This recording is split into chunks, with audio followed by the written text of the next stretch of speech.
Nagpanchami special खीर आणि कान्होल्याचा नैवेद्य आज आपण तयार केलेला आहे. सो हाय, मी कविता किचन रेसिपीमध्ये सगळ्यांचं खूप खूप मनापासून स्वागत करते आणि अशा चमचमीत रेसिपी शिकण्यासाठी पटकन चॅनलला सबस्क्राईब करा. अगदी आपल्या कुटुंबामध्ये सुख समृद्धी नांदावी त्याचबरोबर पूर्वापार चालत आलेला हा नैवेद्याचा प्रकार आहे. आजही खूप सगळ्या ठिकाणी केला जातो. त्याचबरोबर सगळ्यात महत्त्वाचं म्हणजे पौष्टिक आणि हेल्दी अशी ही रेसिपी आहे.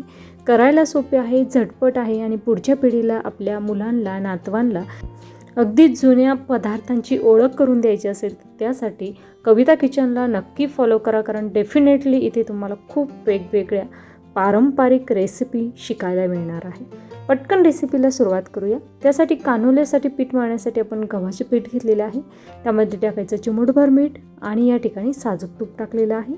4 कान्होले करण्यासाठीचं हे प्रमाण आहे. सगळ्यात महत्त्वाचं म्हणजे श्रद्धा तर आहेच, त्याचबरोबर अगदी पूर्वीच्या काळी तवा गॅसवर ठेवायचा नाही नागपंचमीला असं म्हणायचं. त्यामुळे अशा पद्धतीची कान्होले उकडून केले जायचे.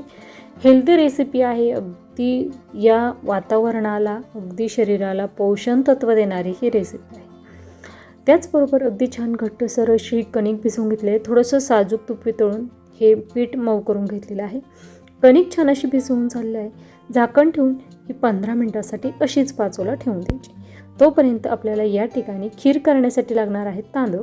अगदी खूप जास्त नाही, पाव वाटी होईल, मोठ्या आकाराची वाटी पाव वाटी होईल एवढे तांदूळ घेतले. लहान आकाराची 1 वाटी भरून मिक्सरला छान असे दळून घेतलेले आहे. यामध्ये टाकायचं पाणी आणि पाणी टाकल्यानंतर हे असंच आपल्याला 10 मिनिटासाठी झाकून ठेवायचं. 10 मिनिटं झालेली आहेत. त्यातील जो कोंडा असतो तो पाण्यावर तरंगलेला होता तो काढून टाकायचा. त्यानंतर हे गहू जे दळून घेतलेले आहेत तो रवा या ठिकाणी कुकरमध्ये टाकायचं. त्यामध्ये पाणी टाकायचं आणि मध्यम आचेवर 5 शिट्ट्या करून हे शिजवून घ्यायचं. त्यानंतर आपण तोपर्यंत कान्होले करून घेऊया. त्यासाठी पीठ पुन्हा एकदा मऊ करून घ्यायचं. 4 कान्होले करण्यासाठीचं हे पीठ असणार आहे, प्रमाण असणार आहे. त्याचबरोबर अगदी चवीला अप्रतिम लागणार आहे. हे कान्होले तुम्ही एकदा जर बनवले तर प्रत्येक नागपंचमीला तुमची मुले नक्कीच आठवणीने करण्यासाठी म्हणणार आहे. अगदी नागपंचमी आली की आयुष पियुष 3 ते 4 दिवस अगोदरच म्हणण्यास सुरुवात होतात की कान्होले कधी करायचे. त्यामुळे अशा पद्धतीची कान्होले एकदा नक्कीच तुमच्या मुलांसाठी करून द्या. हे पहा, खूप छान असं मऊ करून घेतलेलं आहे. सगळे कान्होले एकसारखे व्हावे यासाठी आपण अगोदर छोटे छोटे गोळे करून घेतलेले आहे. अगदीच थोडंसं घट्टसर हे पीठ भिजवलं आहे, त्यामुळे कोरड्या पिठाचा वगैरे वापर करण्याची गरज नाही.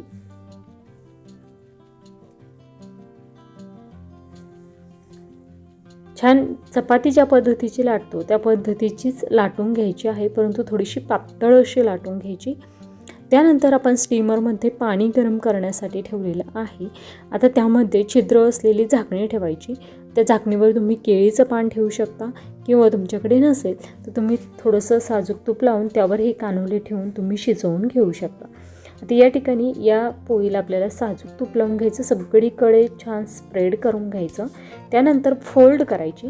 पुन्हा एकदा थोडंसं साजूक तूप लावायचं, पुन्हा एकदा फोल्ड करायचं. अशा पद्धतीचे 4 कान्होले मी तयार करणार आहे. आता स्टीमरमध्ये खूप जास्त दाटी करायची नाही. एका वेळेस 2 ते 3 कान्होले ठेवून तुम्ही शिजवून घेऊ शकता. मी एका वेळेस 3 कान्होले ठेवून शिजवून घेणार आहे.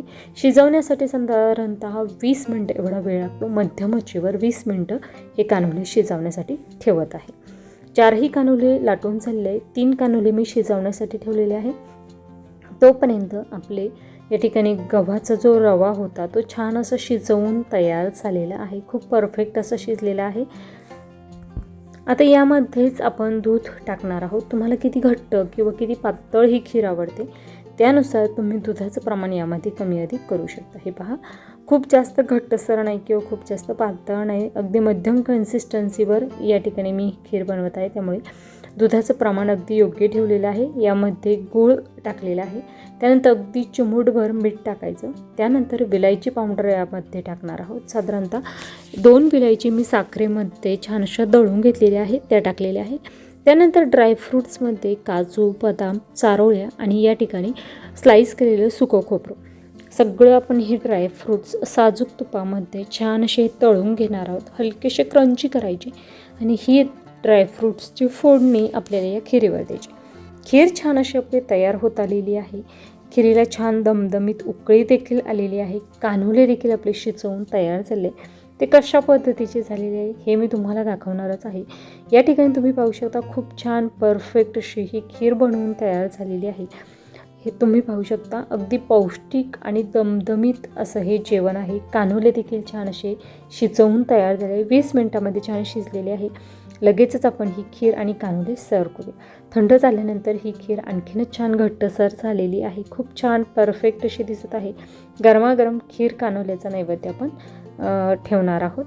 रेसिपी आवडल्यास लाईक करा, जास्तीत जास्त शेअर करा आणि कविता किचन रेसिपीला सबस्क्राईब केलं नसेल तर पटकन सबस्क्राईब करा, कारण तुम्हाला इथे मिळणार आहे खूप सगळ्या पौष्टिक हेल्दी रेसिपी, घरच्या उपलब्ध साहित्यात झटपट तयार होणाऱ्या रेसिपी, त्याचबरोबर भरपूर टिप्स आहेत, अचूक साहित्य प्रमाण आणि परफेक्ट रेसिपीसुद्धा.